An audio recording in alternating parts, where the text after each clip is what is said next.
Então, quando fala em Fusca, dá até arrepio, né? O Fusca, pra mim, é o carro mais macho, eu acho que do mundo. O Fusca, ele enfrenta água, o Fusca, ele enfrenta subida, o Fusca, ele enfrenta tudo. Qualquer território que um carro tem dificuldade, que um carro possa ir, o Fusca, ele vai com mais facilidade. Então, o Fusca é um carro que, ao meu ver, ele nunca vai sair fora de moda. Esse cara é meu pai, e esse foi o relato do seu primeiro carro, o Fusca. Não só dele, mas de milhões de pessoas pelo mundo em um passado não tão distante, inclusive sendo também do seu pai, mãe, avó, tio. Só que entre 1938 a 1945, esse mesmo carro era guiado por soldados que atendiam aos desejos malignos de um ditador cruel. Nascido em meio à guerra e a uma ideologia sombria, sua história estava destinada à pura maldade. Mas o que deveria ser uma criação sinistra tomou um rumo inesperado e transformador. De um projeto militar, herói do cinema, símbolo de um movimento anticultural e sobrevivente das corridas mais perigosas do mundo, o Fusca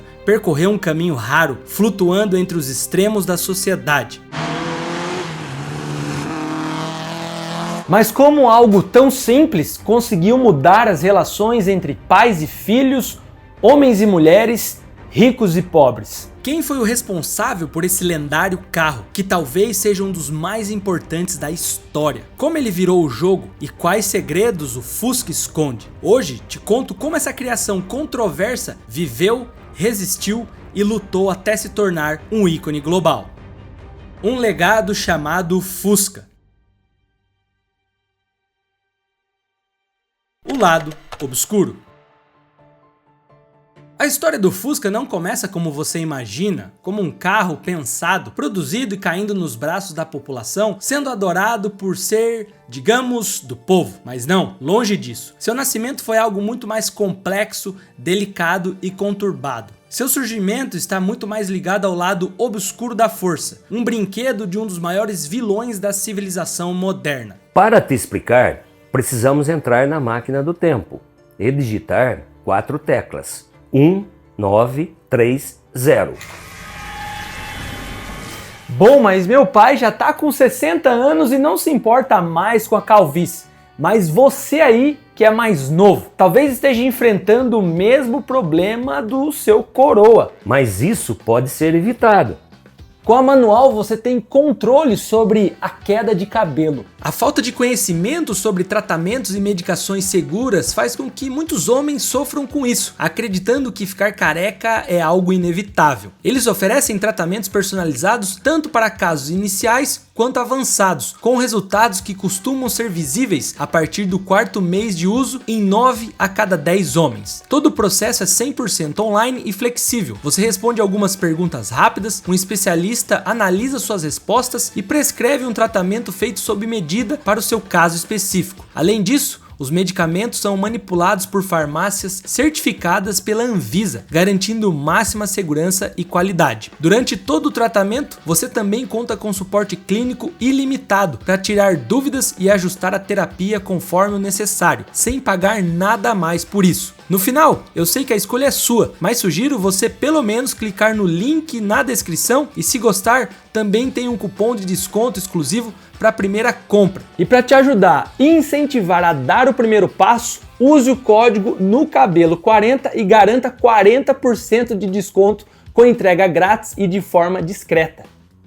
Esse período foi de intensas mudanças e desafios globais, moldado por eventos que impactaram profundamente a sociedade, a economia e a política internacional. O mundo se viu mergulhado na Grande Depressão, uma crise econômica de proporções catastróficas, iniciado pelo crash da Bolsa de Valores de 1929. Essa depressão causou um colapso econômico global, levando a altos índices de desemprego, pobreza e desespero social. Milhões de pessoas perderam seus empregos e suas economias, forçando o governo a implementarem políticas de austeridade severas e a reconsiderarem seus modelos econômicos. Enquanto algumas nações lutavam para se recuperar da crise, tensões políticas e militaristas começaram a se identificar em diversas partes do mundo. O Japão, por exemplo, demonstrou sua ambição expansionista ao invadir a Manchúria em 1931, um movimento que marcaria o início das agressões na Ásia. Em paralelo, a Espanha foi palco de uma guerra civil devastadora iniciada em 36. O conflito opôs republicanos com compostos por coalizão de socialistas, comunistas e anarquistas contra as nacionalistas liderados por Francisco Franco. E calma, esse vídeo é sobre automobilismo. A Guerra Civil Espanhola não apenas dividiu o país, mas também serviu como um campo de batalha para ideologias que se enfrentariam na iminente Segunda Guerra Mundial, com potências estrangeiras como a Alemanha e a União Soviética intervindo em apoio aos seus respectivos aliados. Esse expansionismo geral não apenas aumentou as tensões no mundo, mas também prenunciava os conflitos que culminariam em guerra mundial. Porém, talvez o evento mais significativo dessa década tenha sido a ascensão do...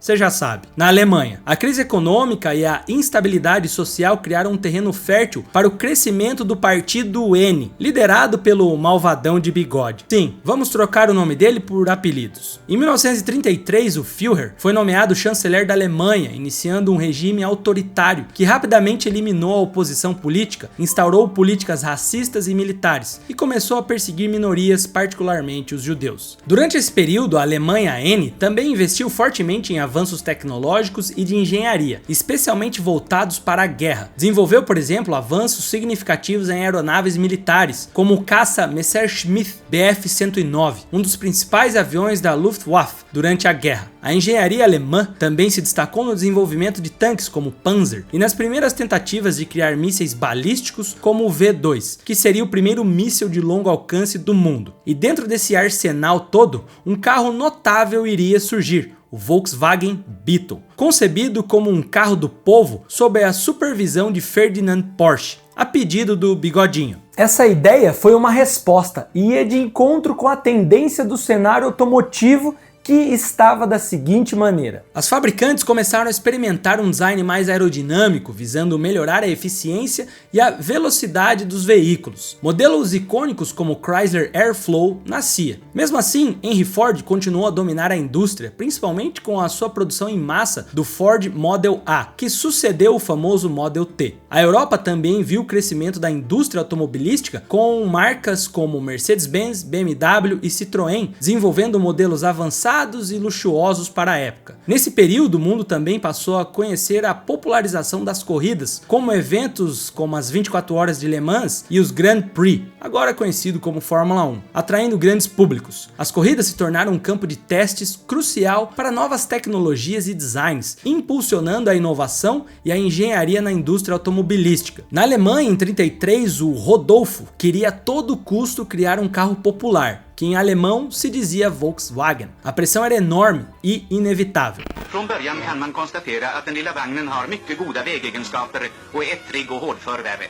O projeto tinha alguns pré-requisitos básicos. O carro deveria ser econômico, robusto e de fácil produção. A ideia era de um pequeno sedã que pudesse transportar uma família alemã de 5 pessoas a 100 km por hora pelas novas autobahns do país. Ele custaria 990 Reichsmarks, o que representava 31 semanas de pagamento para o trabalhador alemão médio na época, tornando-o mais barato que os Fords de 100 libras, feitos na Inglaterra. Para comprar um, no entanto, os membros do Volk tinham que se juntar a um esquema especial de poupança administrado pela organização KDF, onde aqui oficialmente seria chamado de KDF Wagen. Posteriormente, o líder lunático contava com 2 grandes nomes para o desenvolvimento. Um deles, o designer austríaco Erwin Komenda, um cara extremamente talentoso que viveu e literalmente morreu dentro da Porsche. Ele era engenheiro e metalúrgico, nascido na Áustria em 1905, estudou em escola técnica e durante o século XX contribuiu e deixou um legado enorme de carros formidáveis que são lembrados até hoje, onde também viveu junto com o auge de outra mente que ajudou a projetar o tal carro. Esse cara foi Ferdinand Porsche. Ferdinand nasceu em 1875 na então Boêmia, parte do Império Austro-Húngaro. Desde cedo, Porsche demonstrou uma aptidão extraordinária para a engenharia mecânica. Sua carreira começou em várias fábricas de automóveis,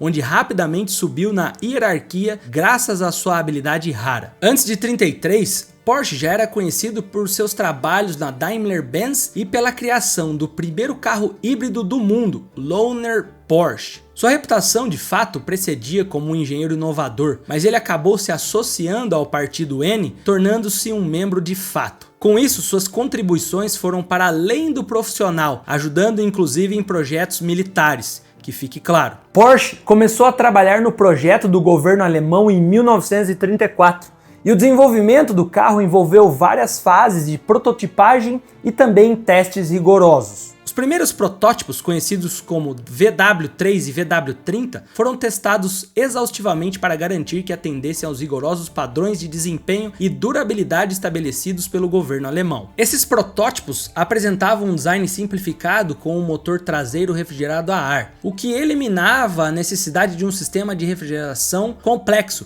e aumentava a confiabilidade do veículo. Durante o processo de desenvolvimento, Porsche enfrentou vários desafios técnicos, incluindo a necessidade de criar um veículo que pudesse ser produzido em massa e ao mesmo tempo de custo baixo. A equipe de Porsche realizou testes em diversas condições, incluindo estradas de terra e terrenos acidentados, para assegurar que o carro pudesse operar eficientemente em diversos ambientes. Vários protótipos e testes foram feitos, mas o resultado só veio 5 anos depois, em 1938, sendo conhecido como Volkswagen Tipo 1. Porém, algo completamente diferente seria esperado pelo carro criado por Porsche. A produção inicial foi interrompida pela Segunda Guerra Mundial, com a fábrica de Wolfsburgo, que viria a ser uma das maiores do mundo, sendo convertida para a produção de veículos militares. Porém, o projeto do Tipo 1, já conhecido como Käfer, na Alemanha, não seria completamente deixado de lado. Nos 5 anos de testes, o carro se mostrou extremamente resistente a altas temperaturas e distâncias. O design do Käfer era simplesmente robusto, o que facilitava a manutenção e os reparos em condições adversas, algo crucial em cenários de guerra, onde o suporte técnico era limitado. Outra vantagem significativa era a eficiência do motor refrigerado a ar. Diferente dos motores refrigerados a água, o motor refrigerado a ar não precisava de um sistema de refrigeração com radiadores e líquidos, o que o tornava mais confiável em diversas condições climáticas e de combate. Dessa forma surgiu o Kübelwagen, que era essencialmente uma versão militar do modelo, adaptado para uso em terrenos difíceis. Esse veículo alemão se tornou o equivalente ao Jeep americano, sendo utilizado amplamente por soldados alemães em várias frentes de batalha. Houve também o Schwingwagen, um veículo anfíbio baseado no design do Käfer, capaz de operar tanto em guerra quanto na água, equipado com uma hélice e um sistema de tração especial. Um fato curioso é que, nos campos de engenharia rivais, a empresa automobilística tcheca, a Tatra, alegou que Porsche havia infringido várias patentes de design, notavelmente aquelas de Hans Lidwinka, um engenheiro austríaco muito admirado pelo Bigode do Mal. Tatra entrou com uma ação legal, mas a Áustria foi invadida, sua fábrica tomada pelo exército e proibiu os protótipos semelhantes aos de Volkswagen de Lidwinka de serem exibidos em público. Eu sou malandrão! Durante a guerra, o modelo foi muito útil, tanto que com a guerra se intensificando, a Alemanha enfrentou uma crescente escassez de mão de obra e a fábrica de Wolfsburgo passou a utilizar trabalhadores forçados, incluindo prisioneiros de guerra e trabalhadores escravizados de países ocupados, principalmente da Europa Oriental. Estima-se que cerca de 20 mil trabalhadores forçados foram usados na fábrica da Volkswagen durante o período da guerra, em condições extremamente duras e desumanas. Esses trabalhadores eram submetidos a longas jornadas de trabalho e condições precárias, sem remuneração adequada, e muitos deles padeceram devido às condições insalubres e à exploração. Esse capítulo na história da fábrica de Wolfsburgo permanece uma mancha na história da Volkswagen, e a empresa reconheceu formalmente o uso de trabalho forçado durante o período de guerra anos depois. À medida que a guerra progredia, especialmente a partir de 1944, as fábricas alemãs se tornaram alvos dos bombardeios aliados. A fábrica de Wolfsburgo não foi uma exceção e sofreu diversos ataques aéreos que causaram danos consideráveis à sua infraestrutura. No entanto, a produção de veículos militares continuou, ainda que em capacidade reduzida. Só em 1945 a fábrica foi encontrada pelas forças britânicas, em grande parte danificada, mas ainda funcional. A Alemanha estava devastada e as instalações industriais importantes, como a fábrica da Volkswagen, foram ocupadas pelas forças aliadas. A cidade de Wolfsburgo e a fábrica ficaram sob controle britânico. O major britânico Ivan Hirst foi designado para supervisionar a recuperação e operação da fábrica. Ele teve um papel crucial em salvar a planta da destruição total, pois havia planos de desmontá-la por completo. Mas em vez disso, Hirst viu o potencial e qualidade absoluta do Cafer e relançou sua produção, agora sob controle britânico, para atender às necessidades de transporte das forças aliadas e do povo alemão no pós-guerra. Ele precisou reconstruir o espaço de trabalho e depois sim retomar a produção. E aqui é a sua primeira grande virada de vilão para herói. A produção começou devagar, com os primeiros Fuscas sendo fabricados para uso militar britânico. A fábrica recuperou seu ritmo aos poucos e os Fuscas, que haviam sido criados para ser símbolo da propaganda acabou se tornando um ícone de reconstrução e paz. A primeira grande encomenda em 1946, a fábrica recebeu seu primeiro pedido significativo do exército britânico, que solicitou 20 mil veículos para atender às necessidades de transporte das forças de ocupação. Esse foi o primeiro grande impulso para a sobrevivência da Volkswagen no período pós-guerra. Com a estabilização da economia alemã e a recuperação industrial no pós-guerra, o Fusca começou a ganhar popularidade, não apenas na Alemanha, mas também em mercados internacionais. Esse cartaz da época ilustra bem o que aconteceu. Em 1949, o carro começou a ser exportado para outros países. A produção do modelo aumentou exponencialmente. O controle da Volkswagen foi transferido do governo britânico para o governo da Alemanha Ocidental. A Volkswagen foi formalmente privatizada em 1960 e as operações da empresa começaram a se expandir com a administração focada no crescimento comercial e no aumento da produção para o mundo. Agora, um ícone global.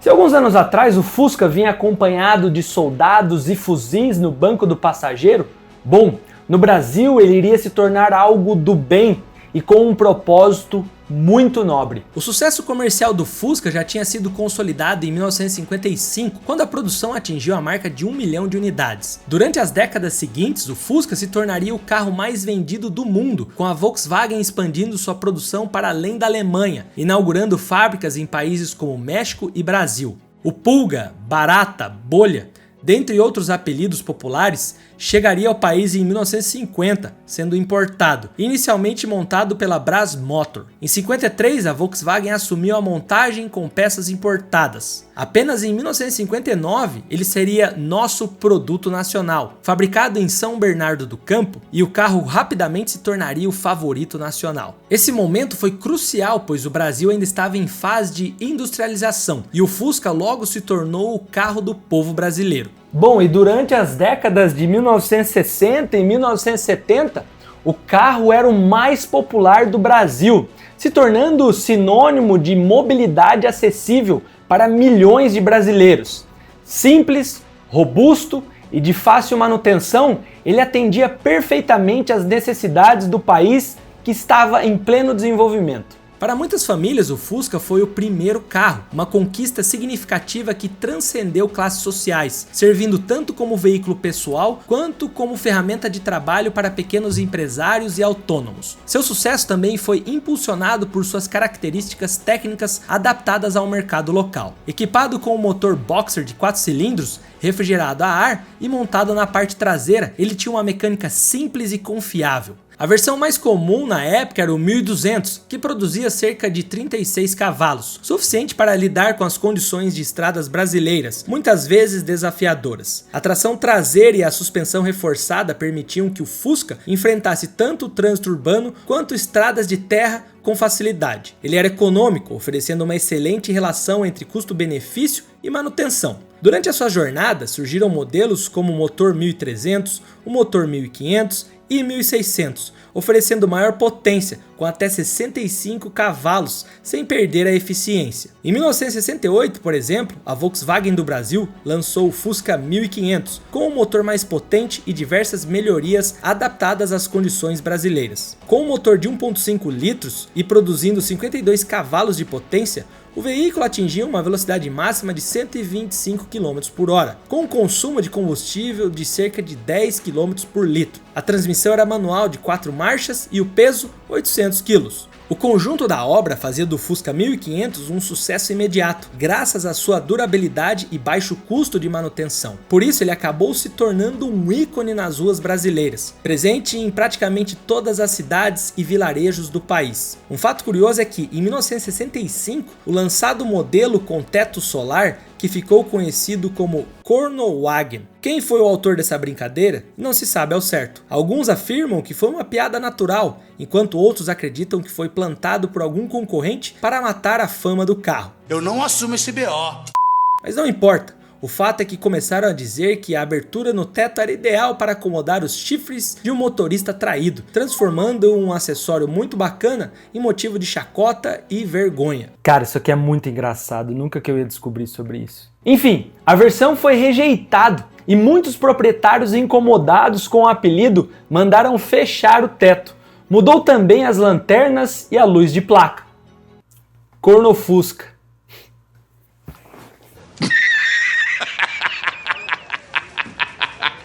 Em paralelo, na mesma época, o Fusca estaria em competições, no Rally. Embora não tenha sido originalmente projetado para corridas, ele foi modificado e competiu com sucesso em provas icônicas como o Rally de Monte Carlo em 1954 e o Baja 1000 na década de 1960, onde surgiram os famosos Baja Bugs, versões adaptadas com carroceria levantada e pneus maiores. Suas principais vantagens incluíam a suspensão reforçada, que absorvia bem os impactos em terrenos acidentados, o motor boxer refrigerado a ar, confiável em climas áridos, e a tração traseira, que melhorava a aderência em superfícies soltas, como areia e lama. Isso fez do Fusca uma escolha popular para rallies, especialmente off-road, onde a resistência era mais importante que a potência. Ao longo dos anos, o Fusca competiu em outros rallies pelo mundo, como na África do Sul e Austrália, mostrando que, com adaptações, ele podia rivalizar com carros muito mais potentes. Mas voltando às ruas, em 1974 chegou o Fusca 1600S. Era uma versão esportiva do clássico. Ele oferecia uma performance superior em comparação às versões anteriores, graças aos seus 65 cavalos. O modelo chamou atenção pelo visual esportivo, com faixas decorativas nas laterais, rodas específicas e bancos dianteiros individuais. Além disso, contava com um painel de instrumentos diferenciado e acabamentos internos exclusivos. O modelo acabou se tornando uma opção popular entre os entusiastas de carros da época, valorizando seu desempenho e estilo único. Mas chegaria os anos 80. Olha o que acontece com seu Fusca quando você não usa peças originais Volkswagen. Agora olha o que acontece quando você usa peças originais Volkswagen.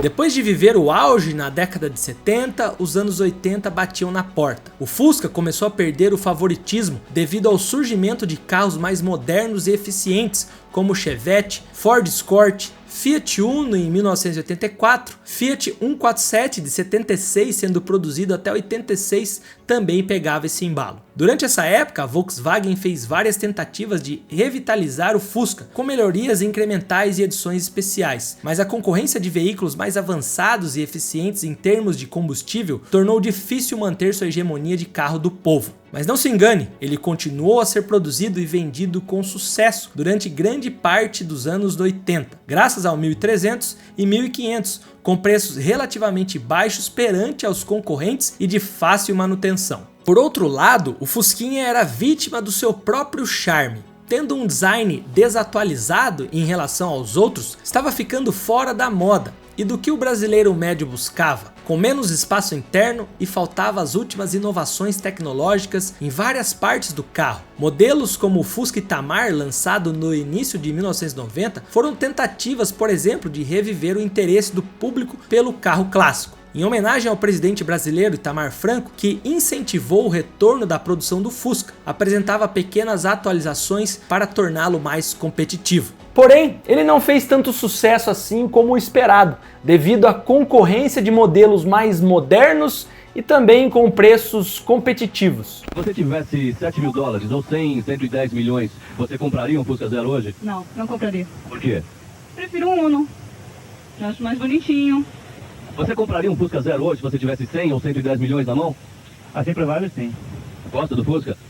Ah, não é que eu gosto, é um carrinho que melhor economia que tem é o Fusca, né? Os pobres hoje em dia não tem condição de comprar um carro novo. O Pulga também se tornou amplamente utilizado como táxi nas grandes cidades brasileiras, como também carro de frota por pequenas e grandes empresas, reforçando tudo aquilo que ele tinha de qualidade, economia, manutenção fácil e eficiente na mobilidade. A produção do Fusca já tinha sido encerrada em vários mercados alguns anos antes, mas ele continuou a ser fabricado no Brasil até 1996 e no México até 2003, sendo os últimos a levar o legado do Fusca por mais de 40 anos. Em 1993, no Brasil, a Volkswagen lançaria o Fusca Série Ouro, uma edição comemorativa com detalhes de acabamento mais sofisticados. Apesar disso, o Fusca manteve e mantém uma base fiel de fãs em muitos países, como Estados Unidos e aqui no Brasil. Entusiastas continuaram a restaurar e personalizar o carro, com clubes dedicados e encontros automotivos que mantiveram o legado do Fusca vivo ao longo das décadas até os dias atuais. No vizinho México, o Vocho, como era chamado por lá, também tem um papel fundamental na sociedade e na mobilidade de inúmeras famílias, além de ser um símbolo da cultura automotiva dos mexicanos, bem parecido com o cenário brasileiro. E de forma impressionante, e talvez um dos maiores feitos após quase 60 anos de produção, com um total de 21.529.464 unidades fabricadas. O último exemplar da geração Old School saiu da linha de montagem em 2003 na cidade de Puebla. O México carregou o Vocho até a linha de chegada da sua jornada, lançando uma série especial chamada de Última Edición, e até hoje é disputado por colecionadores e admiradores do modelo pelo mundo. Foram apenas 3.000 exemplares construídos, dos quais 1.500 saíram de fábrica nas cores exclusivas Aquarius Blue e Harvest Moon Beige. Mas ainda falta uma parte dessa jornada, e ela veio em forma de mania retrô, que existia entre os compradores de carros, que ganhou força no final dos anos 90, e o retorno do Fusca pela Volkswagen deixou os baby boomers e entusiastas nostálgicos em êxtase. Em 1998, o New Beetle de produção finalmente chegou ao mercado, causando um mix genuíno de sensações. Com um motor de 2.0 litros, 4 cilindros, refrigerado a água, produzindo 115 cavalos de potência, o veículo atingiu uma velocidade máxima de 180 km por hora, com um consumo de combustível na média de 9 km por litro. Sua transmissão era manual de 5 marchas ou automática, e o peso do veículo era de 1.200 kg. Embora o New Beetle tenha atraído um novo público e revitalizado a marca, muitos entusiastas do Fusca original viam o New Beetle como uma homenagem mais do que uma continuação direta ao legado. Mas eu confesso que eu acho bonitão, tá? Mais ou menos. Ainda assim, ele manteve alguns dos elementos chaves que o tornaram o Fusca icônico, como os faróis redondos e o capô curvado.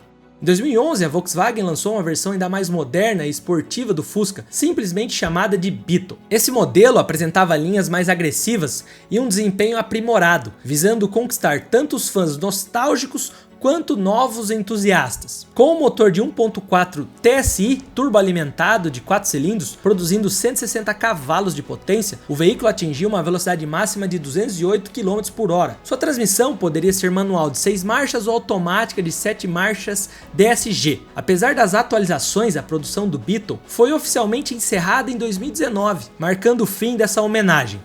Ainda hoje, todo mundo para ver quando passa um Fusquinha bem cuidado. Não é à toa o Fusca é tão querido que ganhou seu próprio dia de celebração. O Dia Nacional do Fusca é comemorado em 20 de janeiro. Essa data foi escolhida para homenagear o primeiro Fusca que saiu da linha de produção no país em 1959.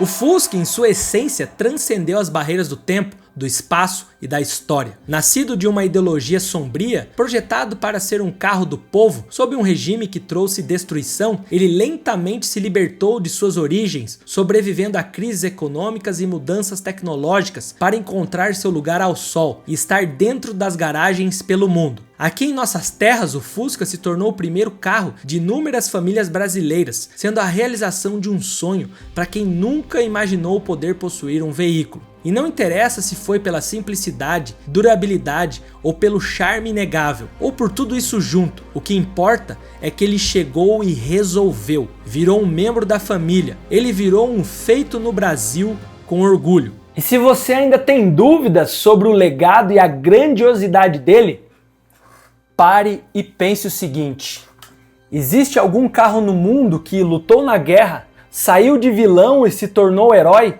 derrubou gigantes em corridas de rally e se tornou popular em grandes mercados mundiais, como Estados Unidos, Europa e aqui no Brasil? Sua jornada está longe de acabar e enquanto houver estradas a percorrer, o Fusca estará por lá, nos fazendo lembrar do poder da simplicidade e da persistência. E se mesmo assim você que está sentindo a necessidade em reclamar do carro aqui, bom, eu te entendo e até simpatizo. Mas durante a minha infância, vendo meu pai cuidar do seu Fusca e escrevendo esse roteiro, eu entendi finalmente o que é o Fusca. Ele não é mais um automóvel, ele se tornou um sentimento há muito tempo atrás. Um não, vários, que causou em milhões de pessoas raiva, amor, alegria, esperança e união. Falar sobre o sentimento é mais sensato, pois eu aposto que você, voluntariamente ou involuntariamente, construiu histórias ao redor dele, viu pais e filhos se aproximarem, viu amigos e desconhecidos dirigirem um. Ele foi um elo entre gerações, criando laços emocionais ao longo das décadas. O Fusca pertence a todos e em cada país ele encontrou uma nova identidade, um novo propósito com incontáveis histórias de vida. E enquanto houver pessoas que apreciem a beleza na funcionalidade e o encanto no básico, o Fusca continuará a ser celebrado como um dos maiores carros de todos os tempos. É só quem teve, quem tem, que sabe. Mas é, pra mim, um dos melhores carros. Eu posso dizer que é o melhor carro do mundo já que eu guiei, fabricado. Ele não é Jeep, mas ele faz coisa que um Jeep faz. É fora de série. Pois é, o Fusca foi gigante e talvez seja unânime o sentimento por aqui. Porém, alguns clássicos brasileiros não são assim, como por exemplo o fracassado Maverick. Calma, eu sei que você já ficou bravo por eu ter chamado ele assim, mas assiste esse vídeo que já tá na sua tela que você vai entender tudo. Se ajeita aí no sofá que eu te vejo já. E se gostou desse documentário que nem a Netflix faz, vira membro do canal que ajuda demais. Te vejo já.